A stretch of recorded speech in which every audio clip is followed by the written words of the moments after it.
All right, so now we're going to try to plow through as many questions as we can, all right? Okay, I'll try to be here we go. brief. I thought this was the most important one that I saw. It got 73 upvotes, which was the most tonight. Do you think Joe Rogan is as deep and sophisticated as he seems, or is he just a stoner?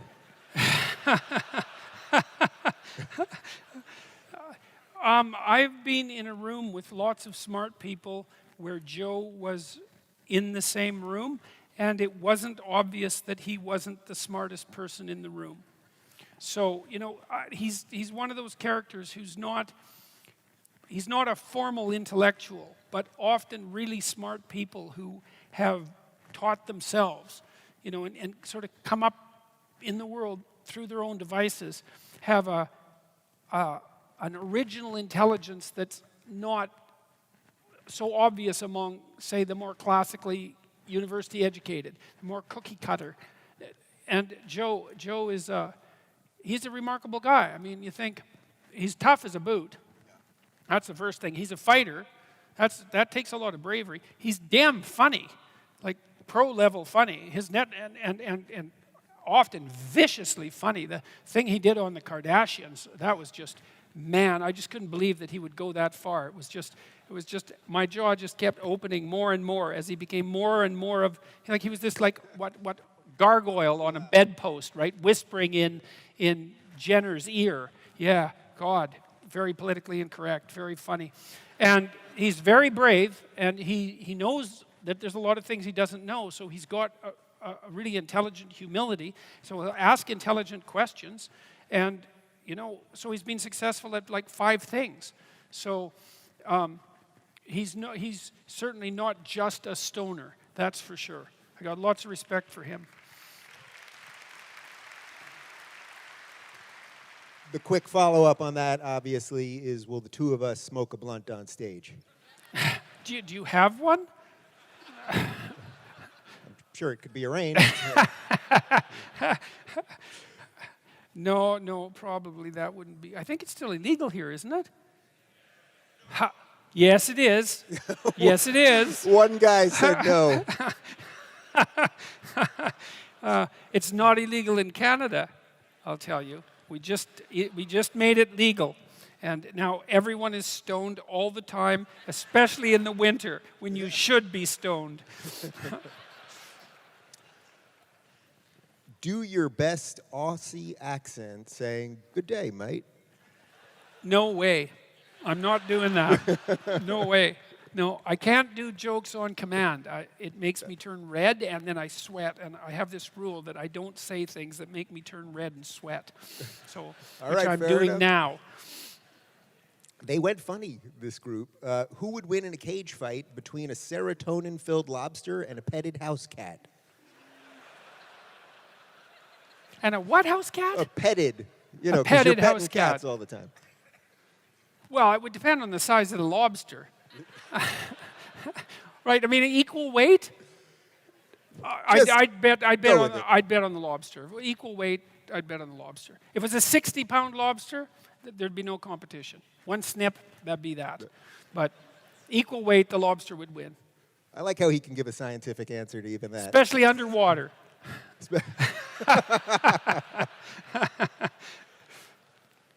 This is a good one. What does the B in Jordan B Peterson stand for?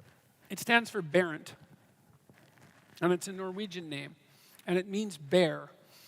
And not the naked kind, the other kind. And it was my great-grandfather's name. And he built a boat and sailed it from Norway to New York with like 14 other people. Yeah, so, and he was quite the cool character. He was a blacksmith and a bit of a mechanical engineer. He built farm equipment for his farm in Saskatchewan. He homesteaded there. They built a log cabin. They cleared the land. It was tough work, a tough life, and he raised my father mostly. My father admired him greatly. He died when I was fairly young, but I remember him, and so that's where the Barent comes from.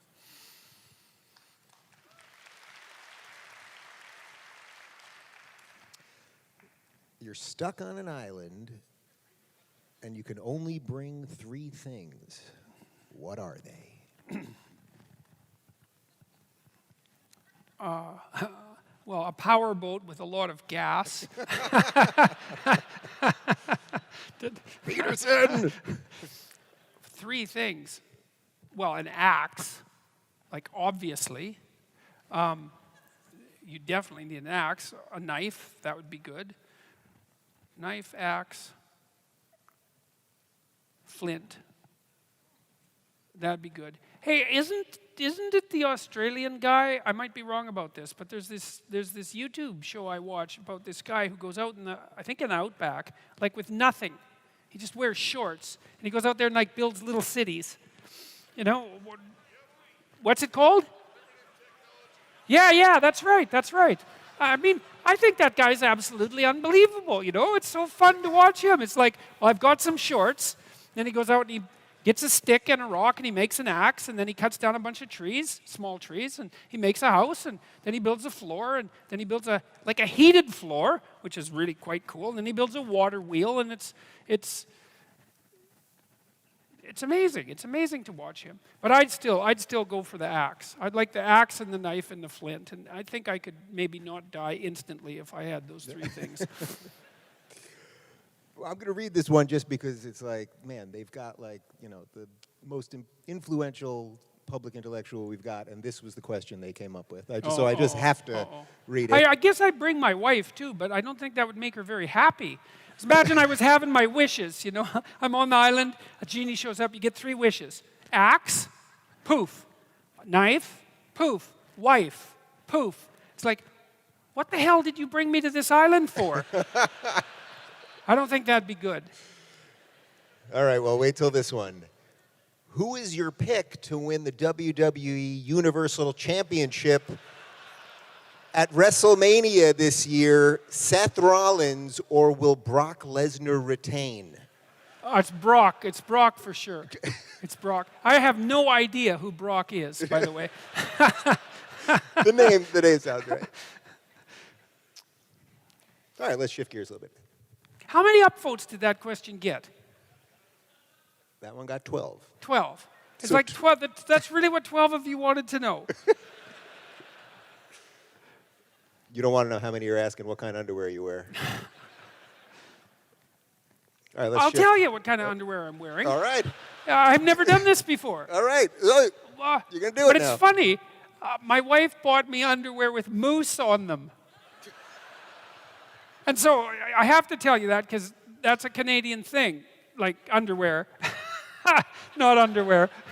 Like underwear with moose. And so I just couldn't believe she bought me these. And they're actually quite nice, which I also can't believe because I don't understand how red underwear covered with moose can also be nice. But as far as underwear go, they beat the hell out of tighty-whities. Says the guy wearing a blue tie with lobsters on it. Hey, well, I keep getting these as gifts, man. You can't believe how much lobster-themed clothing there is.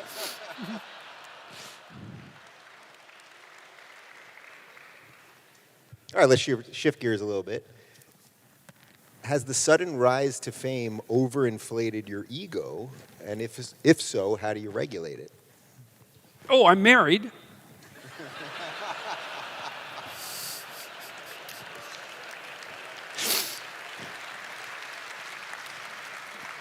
Well, and, you know, more importantly, I'm married to someone who's very sensible, you know, and she doesn't let things go to her head, really. She doesn't get overly upset and desperate when things are overly upsetting and desperate, and she doesn't get overly enthusiastic and narcissistic when things are going well. She's very level-headed, and you know, and we've been through a lot. We're not kids, my wife and I. We're both damn near 60, you know, and we've had our kids and we have grandkids and we've traveled all over the world and met all sorts of people and done all sorts of things. And so, you know, we're reasonably sensible, and to the degree that we're not, we sort of butt up against each other and try to make ourselves slightly more sensible than we are. And so that's helpful. And also, over the last couple of years, you know, I've been watching very carefully because, well, especially for the first year and a half, because I was always one utterance away from complete bloody disaster. And so I was watching what I was saying and doing very carefully, but I had people around me who were doing the same. You know, my wife being foremost, my 2 kids who were both awake, you know, and careful, and they were keeping a close eye on things. And my parents are still alive, and they were watching as well. And I have a group of friends, some of whom I lost some friends, but I kept a number of them. And they were watching very carefully and letting me know when I was not, you know, a little too angry maybe, or a little too acerbic or arrogant, all those things. They'd let me know right away. And so, and I've been a psychologist for a long time, and I know, especially from reading Carl Jung, about the danger of ego inflation. It's not something that you want to mess with. It's very dangerous. And, you know, I tell these archetypal stories a lot, and I learned from Jung 30 years ago that knowing the stories doesn't make you the archetype. And that's very, very, very important to understand, you know. And so I try to be cognizant of my shortcomings, which are manifold, and to be grateful. That's a good thing.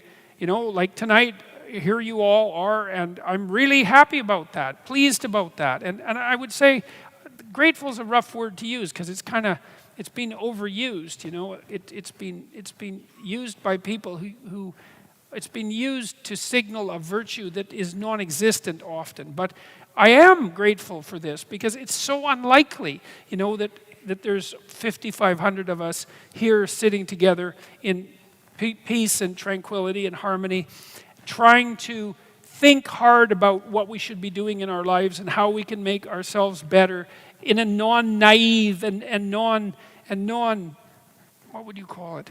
It's that there's a kind of striving for goodness that isn't virtuous. And I think it's the praying in public kind. It's the I'm against poverty sign kind. I'm hoping what this is that it's the old original sin kind. You know, it's like, yeah, Christ, there's plenty wrong with me. And I include myself in this all the time, you know. I know there's plenty wrong with me. It's like, it'd be good if something could be done about it, even a little bit. And maybe that would make things a bit better for everybody. And maybe that's a noble goal. And maybe we can come and have a serious conversation about that for 2 hours and think hard about it. And maybe we can turn around our lives a little bit. And because I think we can do that. And that it's possible for each person to make things around them way better than they are. You know, not always, because sometimes you're in such a dire goddamn situation that basically all you've got is a hope for slightly less hell, you know. But man, you can make a huge difference in your life to take care of yourself properly, and a huge difference in your family's life, and a huge difference in your community's life. And it would be so good if we could. People wonder, well, what's the meaning of life? Like, what's it all about? What justifies the suffering and the misery and all of that? It's like, well, that's what justifies it. It's like you put yourself up against that. You think, okay, with all of this pushing against me, how much can I push back? Could I move the horror an inch back with all the strength that I have at my disposal? Man, and the answer to that is, yeah, you can. It makes you better with regards to yourself, but it also makes the world a better place. And so, you know, more of that. And you don't want to be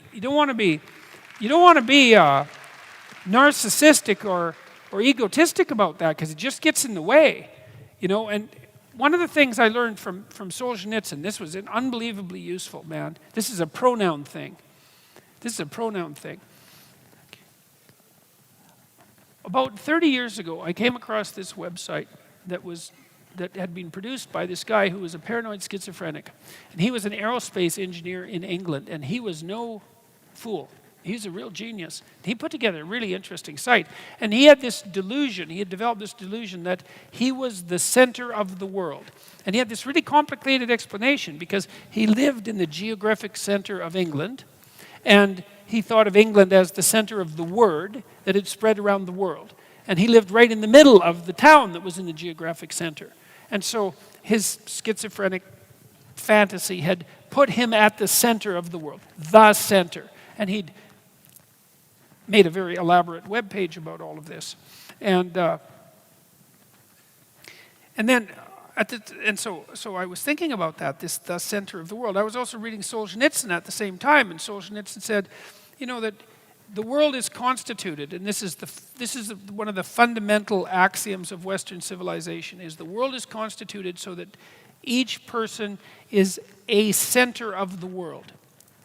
Like literally. That we can't understand this because we can't understand how something could be constructed so that could be the case, because we're used to things having one center.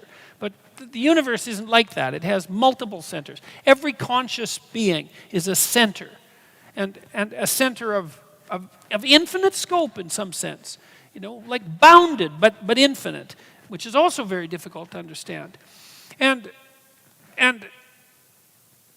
there's a big difference between being the center of the world and a center of the world. So if you remember that you're a center of the world, then you stay sane. But as soon as you start thinking that you're the center of the world, well then, you're just done. And it's not going to be helpful. And like even if you are doing the best you can, you invite everyone else along. It's like, I'm doing the best I can, but there's way more work to do, man. And everybody needs to participate. And everybody's participation, that's the other thing that's so weird about it. Everybody's participation is vital. There isn't anybody that, it isn't okay for anyone not to be in the game. And I don't understand that exactly as well, but that also has something to do with our being made in the image of God and the central value and divinity of our consciousness, the consciousness that gives rise to being itself. These are truths, These are truths. It's consciousness that gives rise to being from possibility. And that's us. That's what we do. And we decide, is it going to be better or is it going to be worse? And if it's better, well, that's on you, man, because you made it a little better. And if it's worse, that's on you too. And that's your destiny every day. And that's what gives you your intrinsic value. And the meaning of your life, the significance of your life, and the effect of you on the structure of reality itself. That's all you.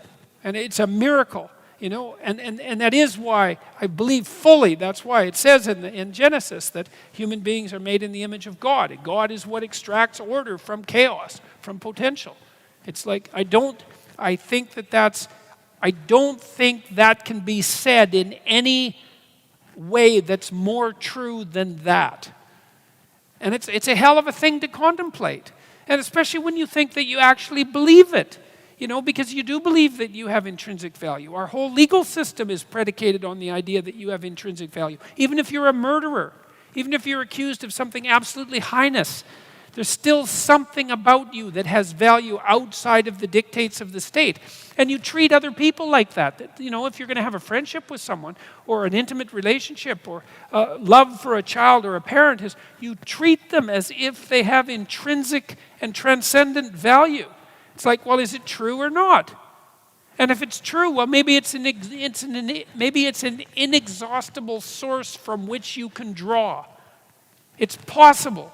It seems to be the case. And it's worth the experiment, because what the hell else do you have to do that's better than to try that? So that's that answer.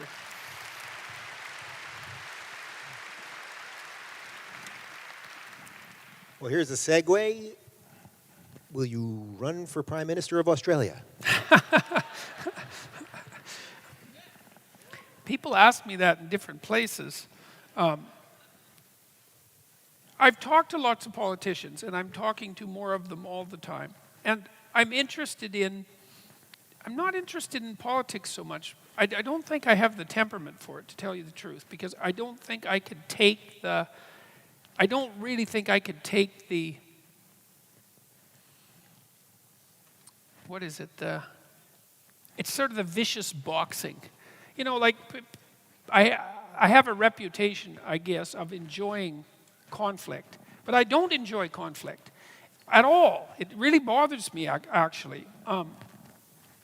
But I don't shy away from it either. And that's because I know that sometimes, and this is what I've learned from being a clinical psychologist in part, a serious clinical psychologist, is like, if I walk into a room and there's trouble, I'm not going to pretend that the trouble isn't there. I won't do that. I'll point it out.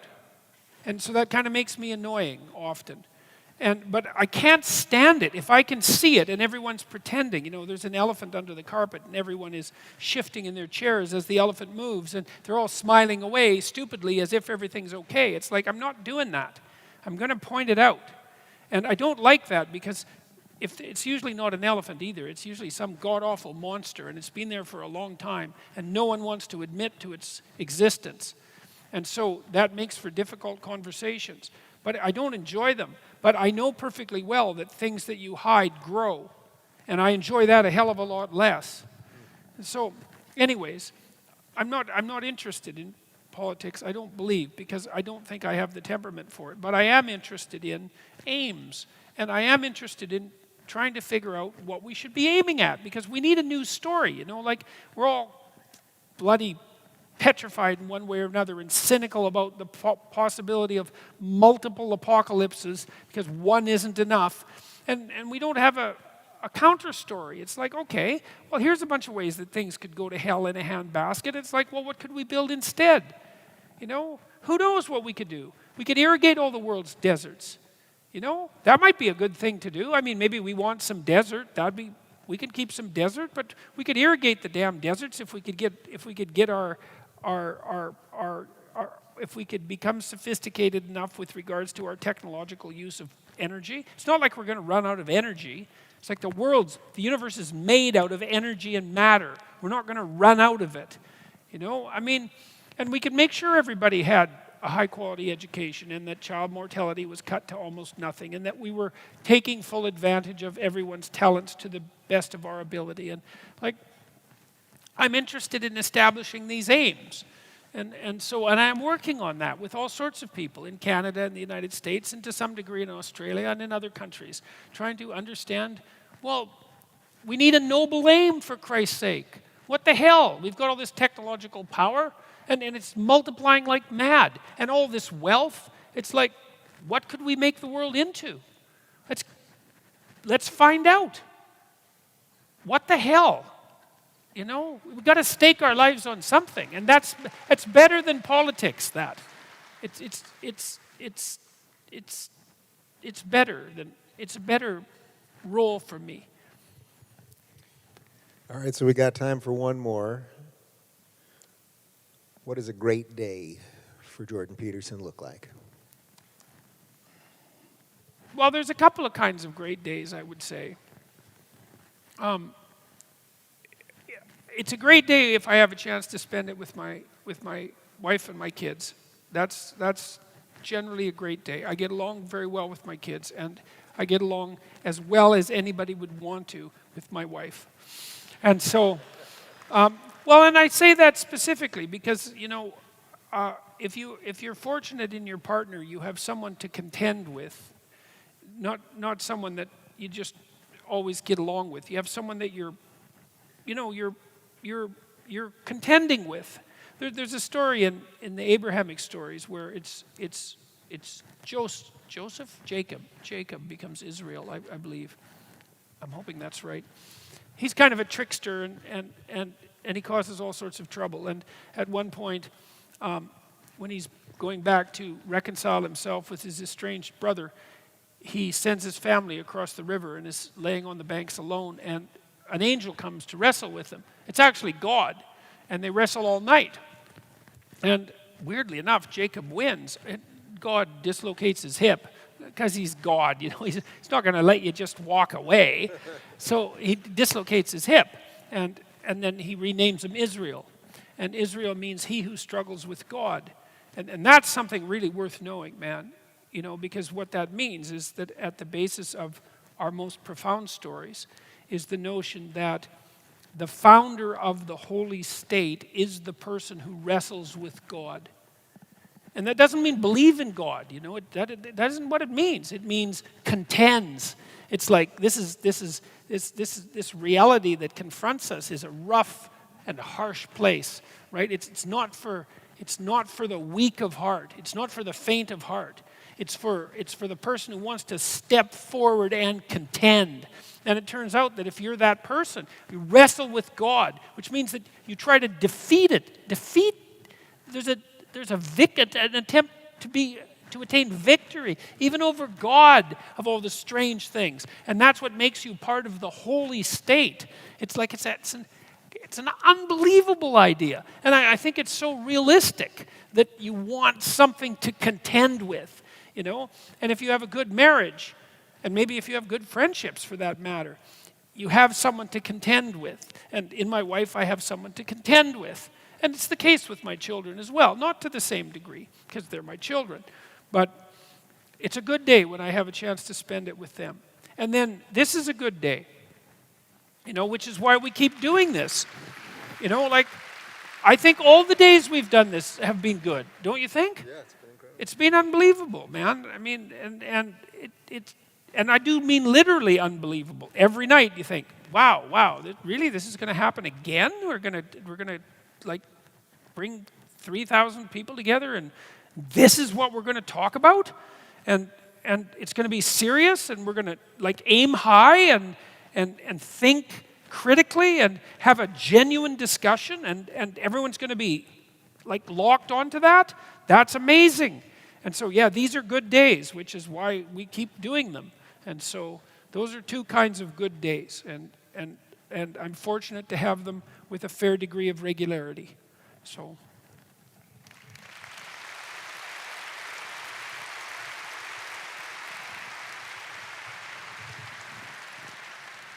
Well, that right there is how you circle up a show. So I'm going to get out of the way and make some noise for Dr. Jordan Peterson, everybody. Thank you guys for coming out tonight.